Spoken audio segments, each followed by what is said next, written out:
Law से dignitaries हमारे बीच में मौजूद हैं और लॉ पर ही, कानून पर ही बात होगी। मैं बुलाना चाहूँगी हमारे एडिटर लीगली स्पीकिंग तरुण नागियार को। आप मंच पर आइएगा तरुण जी। और justice MM Kumar Punjab Haryana high court की मेमोरीज हमसे साझा करेंगे, यादें हमसे साझा करेंगे। ऑनरेबल जस्टिस का बहुत बहुत स्वागत कीजिएगा जोरदार तालियों की गड़गड़ाहट के साथ।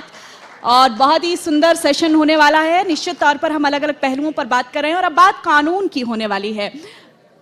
Over to you Tarun ji. Good afternoon to all of you. और क्योंकि ये इंडिया न्यूज़ पे प्रसारित हो रहा है तो मैंने जज साहब से रिक्वेस्ट की है कि हिंदी बोलने की कोशिश करें, क्योंकि बहुत सारी जो जनता लाइव देख रही है इस प्रोग्राम को, उनको भी इसका इन अ सेंस लाभ होगा सुनने का। तो सर का मैं थोड़ा सा इंट्रोडक्शन दे दूं। पंजाब हरियाणा हाई कोर्ट में जज एलिवेट हुए थे 2001 में। उसके बाद में चीफ जस्टिस बने Jammu and Kashmir high court के। फिर फर्स्ट फाउंडिंग प्रेसिडेंट बने नेशनल कंपनी लॉ ट्राइब्यूनल। देश के सबसे बड़े इंसॉल्वेंसी केसेस के जजमेंट सर ने लिखे हैं। सबसे बड़ा जो हम जानते हैं वो एसआर स्टील और Arcelor Mittal, it was one of the biggest. तो काफ़ी और अभी काफ़ी सारे एंगेजमेंट्स है। रेसलिंग फेडरेशन की एंगेजमेंट वहाँ पे, और DDC है, दिल्ली डिस्ट्रिक्ट एंड क्रिकेट और आर्बिट्रेशंस भी करते हैं। बट आज आपसे हमको डिस्कस करना है आपकी यादें पंजाब हरियाणा हाई कोर्ट की। तो पहले 2-3 मिनट में अगर आप सब लोगों से शेयर करें कि क्या आपकी मेमोरीज है पंजाब चंडीगढ़ के एडवोकेट होने के टाइम से, जब आप आर्ग्यू करते थे जज बनने के पहले। मेरा तो जीवन ही सारा चंडीगढ़ में बीता। 1977 में लॉ करने के बाद प्रैक्टिस शुरू की, फिर 2 साल के लिए इंग्लैंड चला गया 1979 में।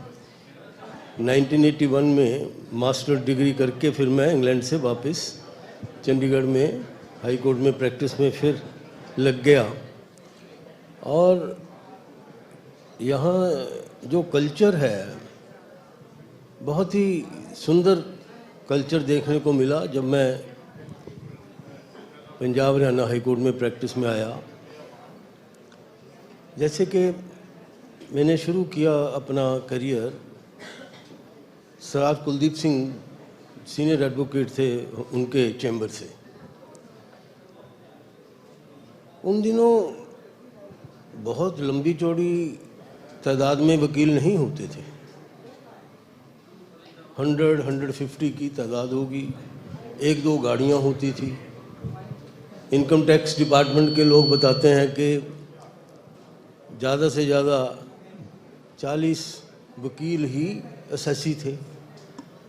कुछ ऐसी उस वक़्त की व्यवस्था थी। और जब भी कोई नया लॉयर एंटर करता था बार में, तो सीनियर उससे पूछते थे, कौन हो भाई, कहाँ से आए हो, और कि किस सब्जेक्ट में आपका इंटरेस्ट है, क्रिमिनल लॉ करोगे या सिविल करोगे या कॉन्स्टिट्यूशन करोगे। और बड़े सीनियर वकील अपने घर में बुलाकर उनको खाना वाना भी खिलाते। मतलब एक पारिवारिक माहौल था। यूं संख्या बार में बढ़ती गई और प्रोफेशन आज जो देखने को मिलता है, पंजाब हरियाणा हाई कोर्ट में वकीलों की संख्या 25,000 के करीब होगी। हालांकि प्रैक्टिसिंग एडवोकेट जो इफ़ेक्टिवली काम कर रहे हैं शायद वो उतने नहीं होंगे, मगर जो मेंबर हैं बार के, वो उनकी 25,000 के करीब संख्या होगी। उस वक्त जजेस भी बहुत खुशमिजाज रहते थे। जैसे कि मेरे याद पड़ता है, एक जज साहब थे, वो हर एक चीज़ को कह देते थे कि यू आर राइट। तो शर्मा जी, राकेश जी, वो हर एक चीज़ में कह देते थे। वादी के वकील ने बहस की, यू आर राइट। प्रतिवादी ने की, उनको भी कह दिया यू आर राइट। तो एक सीनियर वकील खड़े हुए, कहते जज साहब माफ करना, how can both be right? कहते यू आर आल्सो राइट। तो ऐसे खुशी का माहौल रहता था, रिलैक्स रहते थे, कोई ज़्यादा। अच्छा, एक घटना मुझे और याद आती है, जो लाइटर वेन में आफ्टर लंच 2 बज गए तो जज साहब आके एकदम बैठे, तो हमारे ही चैम्बर का केस था, जैसे कुलदीप सिंह के चैम्बर का। तो एक और वकील साहब जो सर कुलदीप सिंह के चैम्बर में थे, ज्ञानचंद गुप्ता जी, वो अपीयर हुए। तो जज साहब कहते हैं कि जी बहस करिए। वो कहते जी मुझे इजाज़त नहीं है senior, I am unable to address argument, my senior has not permitted me to argue. तो वो कहते भी you have file the power of attorney, you are the advocate on record, you have to argue as per the law. Sir my lord I am unable to argue.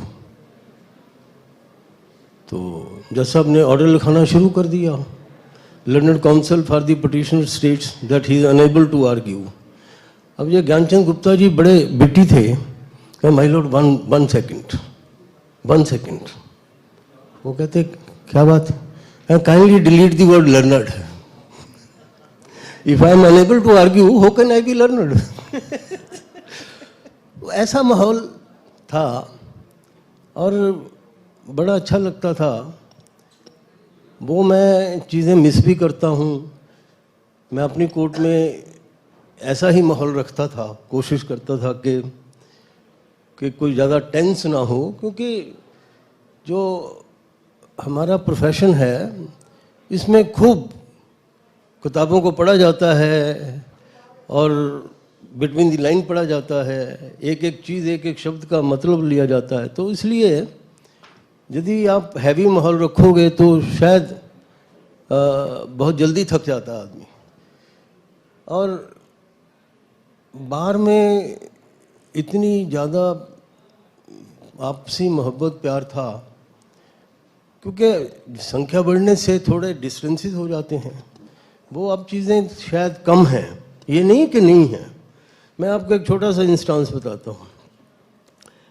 क्योंकि मैं पटियाला पढ़ा, पेप्सू मेरा area है, तो बाबू जगन्नाथ कौशल जो इतने बड़े लॉ मिनिस्टर रहे, तो वापस वकालत में आए तो मुझे कहने लगे भी तुम कहाँ से हो? तो मैंने कहा जी मैं पटियाला पढ़ा हूँ, पटियाला से।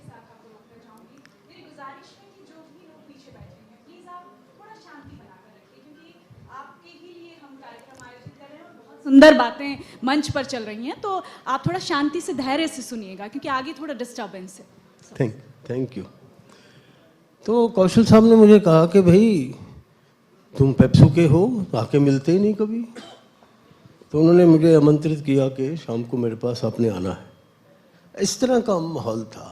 तो सीनियर बहुत ही कंसिडरेट थे। आप केस बहस करके बाहर आओ तो सीनियर आपको पैटिंग करते थे कि आपने बड़ा अच्छा बहस किया।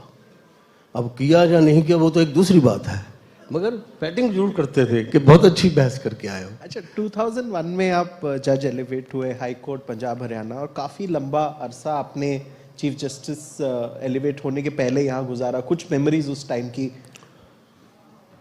मैंने बहुत से फैसले दिए जिसमें पॉलिटिकल पर्सनालिटीज़ भी इन्वॉल्व रही,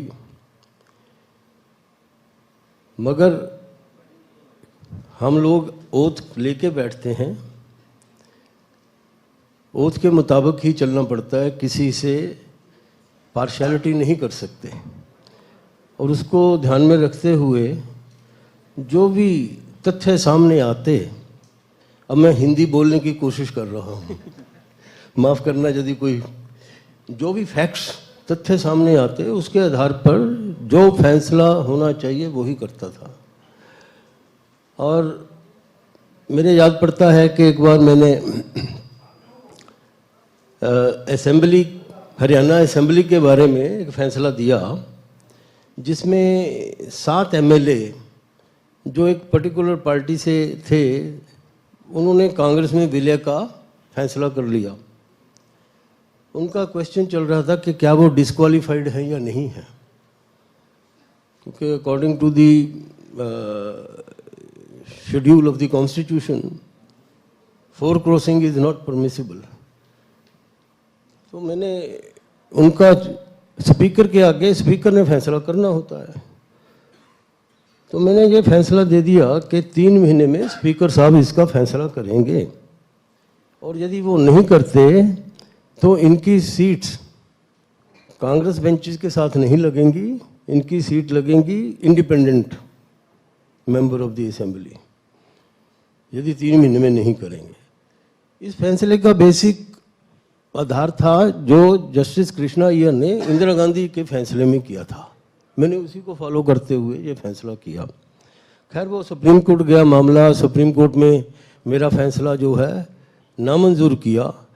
हालांकि बाद में वही कानून 3 जजेस ने बैठकर बनाया, मगर उस वक्त वो फैसला मेरा उन्होंने स्टे कर दिया था। तो और कई ऐसे, जैसे सुखना लेक का मामला था। सुखना लेक में पानी बहुत नीचे जा रहा था और ऐसा लग रहा था कि शायद ये बिल्कुल सूख जाएगी। तो मेरे सामने मामला आया, तो मैंने 500 गज पैरीपेट से 500 गज की दूरी पे जितनी भी कंस्ट्रक्शन थी वो रोक दी। वो फर्स्ट टाइम ये स्टे किया था। तो बाद में टाटा कैमिलट के एक प्रोजेक्ट लाने की कोशिश हुई। रोहतगी साहब एक बड़े सीनियर वकील हैं दिल्ली से, वो आए मेरी कोर्ट में। तो कहने लगे, जैसा मेरे क्लाइंट को तो 200 करोड़ रुपए का एवरीडे नुकसान हो रहा है। तो मैंने कहा भाई, ये जो 10 लाख चंडीगढ़ में लोग रहते हैं उनका कितना नुकसान होगा यदि ये कंस्ट्रक्शन चलती रही। यदि आपका कैमिलट, जो टाटा का कैमिलट प्रोजेक्ट है, उसको मंजूर कर दिया जाए तो इवेंचुअली वो मेरे जाने के बाद एक जज साहब ने परमिट कर दिया, कैमिलट प्रोजेक्ट परमिट कर दिया। और लेक की हालत उस वक्त ये थी, you could see the sand, the earth could be seen. तो इमीडिएटली वो फैसला सुप्रीम कोर्ट गया, क्योंकि मेरा पहले से किया हुआ फैसला सुप्रीम कोर्ट पेंडिंग था, स्टे कोई नहीं था। तो इसलिए सुप्रीम कोर्ट ने फौरी उस पर स्टे लगा दिया। तो यहाँ पे एक चीफ जस्टिस साहब आए थे दिल्ली के, तो उन्होंने वो स्टे किया था, परमिट कर दिया था टाटा कैमिलट। फिर सुप्रीम कोर्ट ने वो फैसला जो था वो दिल्ली हाई कोर्ट को रेफर कर दिया, पंजाब हरियाणा हाई कोर्ट को नहीं भेजा। तो दिल्ली हाई कोर्ट में आर्गूमेंट होने के बाद मेरा जो दिया हुआ फैसला था वो अपहोल्ड हुआ और बाद के बेंच का। और आज ये हालत है कि सुखना लेक ऊपर तक पानी से भरी होती। तो वो पैरीपेट से यदि 500 गज तक आप कंस्ट्रक्शन रोक दोगे तो जो पानी का भाव है, जहाँ से पानी आता है तो आता रहेगा, नहीं तो वो खत्म हो जाता है। मतलब आपके एक डिसीजन पे फ्यूचर जनरेशंस का कितना सारा लाइवलीहुड इन अ सेंस वो डिपेंडेंट। अच्छा, ये रहा कि 2012 में मैं जम्मू कश्मीर चला गया। तो जम्मू कश्मीर जाने के बाद मुझे इंटरेस्ट बहुत रहा। मैं फ़ोन करके पूछ लेता था वकील साहब से कि ये साहब क्या कर रहा उस केस में, क्योंकि हम लेक पे सैर करते थे, उस पानी का मज़ा उठाते थे। तो हम चाहते थे कि सभी चंडीगढ़ वासी उसका मज़ा उठाएं। फिर यहाँ पे एक ऑर्गेनाइजेशन बनी हुई है, तो उन्होंने भी बहुत बड़ा काम किया। 5-6 एमिनेंट सिटीजन उसमें सुप्रीम कोर्ट जजेस भी हैं, उन्होंने भी बहुत अच्छा काम किया। तब जाके ये एक मामला सुधरा, अदरवाइज तो लेके आसपास पूरी कंस्ट्रक्शन हो जाती। तो मतलब आपके वजह से 10 लाख चंडीगढ़ वासियों को एक बेनिफिट मिला, एक अच्छा। मैं नहीं, ऐसा तो मैं नहीं क्लेम करूँगा, मगर मैंने कोशिश की कि एनवायरमेंटली इकोसिस्टम ये है जो वो ठीक रहे। एक छोटा एनेक्डोट, आप चीफ जस्टिस जब बने जम्मू कश्मीर का, वहाँ का अगर कोई एक एनेक्डोट। जम्मू कश्मीर की मैं अब आपको एक खुफिया बात बताता हूँ। जब भी कोई जज चीफ जस्टिस बन के जाता है तो उसके साथ उनके बहुत से दोस्त, वकील दोस्त, जजेस वो पहुंचते हैं। तो हमारे भी दोस्त वहाँ गए। उनमें से मेरे एक दोस्त ने मुझे एक खत लिखा, लेटर लिखा कि हम ऑडियंस में बैठे थे जब आपकी ओथ हो रही थी एज ए चीफ जस्टिस। तो ऑडियंस में जो कश्मीरी लोग थे वो कहते हैं कि another Indian and another person from India has come and have taken oath as chief justice. Let us see, then he says कि you are regarded as something like a foreigner. Let us see how long you last. You will not last 6 months. This was I have preserved that letter. मैं कभी कहीं कुछ लिखूंगा तो उसमें coat करूंगा। तो मैंने बड़ी, जम्मू कश्मीर में एक और चीज़ थी, वो आप सभी को कहेंगे जैसे कि आप कहीं फॉरेन कंट्री से आए हो। एक IAS probationer officer, young boy 25 year old, वो किसी से रेफरेंस लेके मेरे पास आए। वहाँ पे एक जाम बेकरी है, बड़ी मशहूर है जाम बेकरी। तो उन्होंने मेरे लिए कि चीफ जस्टिस के घर चला हूँ तो कुछ लेके चलूँ। तो उन्होंने जान बेकरी को जब पैसा देना, रुपए दिए, वो कहते जब हिंदुस्तान वालों ने ये फटे पुराने नोट इधर भेजने शुरू कर दिए। तो ऐसी चीज़ें चलती हैं। अच्छा, वो कहते हैं जी मुझे तो बड़ा गुस्सा आया, मैं 2 थप्पड़ लगाऊं इसके। मैंने कहा भैया यदि कश्मीर में आपने रहना है, ऑफिसर बने रहना है, तो आपको थोड़ा सहन शक्ति से चलना होगा, इनको थोड़ा समझाना पड़ेगा। तो ऐसी चीज़ें वहाँ बहुत। एक लास्ट क्वेश्चन एंड करने के पहले, आप लीगली स्पीकिंग विद तरुण नांगिया और बाकी आर्टिकल्स आपने लिखा भी है लीगली स्पीकिंग के लिए, आपका क्या एक्सपीरियंस रहा है? आपने गार्डियन में मुझे निमंत्रण किया लिखने के लिए, मैंने मेरे ख्याल 3-4 बार आर्टिकल लिखे। फिर आपके शो पे तरुण नांगिया लीगली स्पीकिंग शो पे भी मैं काफ़ी एपिसोड में बड़े एमिनेंट लॉयर के साथ, even justice Sikri, justice mister Rohatgi, then Pinky Anand, ऐसे लोगों के साथ मेरा अपने particularly insolvency bankruptcy I still remember. तो जम्मू कश्मीर तो अब वहाँ पे डल लेक है, क्या हालत हुई है देखिए आप डल लेक की। ऑर्डिनरी पीपल डोंट नो कि जो गंदगी है वो बोट, हाउस बोट है, कोई इंतजाम नहीं है। सारा गटर श्रीनगर का वहाँ गिरता है जाकर। STP, मैंने वहाँ पे कहा कि जिस होटल में STP नहीं वो होटल सील कर दिया जाए। सीवेज ट्रीटमेंट प्लांट, हर होटल में अपना। तो जब मैंने ऐसे ऑर्डर किए, गुलमर्ग में, पहलगाम में बहुत हंगामा हुआ, क्योंकि वेस्टेड इंटरेस्ट बहुत है वहाँ पे। फिर सबसे बड़ा जो मैं समझता हूँ कार्य हुआ वहाँ, सितंबर 2014, 7 सितंबर 2014 वहाँ फ्लड आ गए श्रीनगर में। और जो मेरा घर था उसमें 8 फुट पानी। हमें आधी रात को 2-2:30 बजे वहाँ से निकाला गया, मैं, मेरी वाइफ और मेरी डॉटर को। हाई कोर्ट में 10 फुट पानी, और जो लाल चौक है वहाँ 18 फीट पानी, 18 फीट। और लाल चौक के साथ ही हमारा डिस्ट्रिक्ट कोर्ट था, तो वो भी 18 फीट पानी में था। अब मैंने गवर्नर साहब से एक हैंड रिटन लेटर मेरी बेटी ने लिखा, मीशा ने लिखा, क्योंकि कोई टाइपिस्ट अवेलेबल नहीं, कोई स्टेनोग्राफर अवेलेबल नहीं। तो गवर्नर साहब ने मुझे कहा कि आप आ ही जाओ। हम हरी निवास में शिफ्ट कर चुके थे, गवर्नर हाउस भी बिल्कुल पास में था। तो उन्होंने एक आदमी को भेजकर मुझे शाम के लिए बुलाया। तो कहते मैं कुमार साहब आपका ये प्रस्ताव भेज देता हूँ, मगर कैबिनेट में कुछ करना नहीं है। तो मैंने कहा ठीक है साहब, आप भेज दो, फिर देखते हैं। वही बात हुई। उमर अब्दुल्ला साहब उस वक़्त मुख्यमंत्री थे, तो उन्होंने मुझे हरी निवास में ही कैबिनेट मीटिंग हुई, मैं ऊपर था फर्स्ट फ्लोर पे, तो उन्होंने मुझे कन्वे कर दिया कि साहब कोई जगह नहीं है, कहाँ पे कोर्ट लगाओगे आप? तो मैंने कहा जी कोर्ट तो बंद नहीं होगी, कोर्ट तो चलेगी।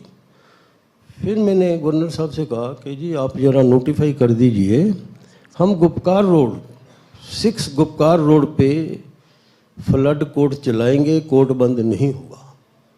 और 6 गुपकार रोड से 28 दिन कोर्ट चला। वहाँ पे मैंने इंश्योरेंस के केसेस डिसाइड किए। जो दुकानें, जो मकान 8-8, 10-10 फुट पानी में थे, या पोलो ग्राउंड के आसपास की सारी मार्केट जो पानी में थी, मैंने एक अनप्रेसिडेंटेड ऑर्डर पास किया कि आधा पैसा जितना की इंश्योरेंस है वो इन दुकानदारों को इमीडिएटली दे दिया जाए। तो इंश्योरेंस कंपनी को 280 करोड़ रुपया देना पड़ा। इस लोगों का फायदा हुआ इससे। तो वो immediately they were able to come back, उनके इस्टेब्लिशमेंट फिर ठीक हो गए। और मेरा ऑर्डर सुप्रीम कोर्ट में चैलेंज हुआ। अगेन रोहतगी साहब challenge my order, but this time he lost.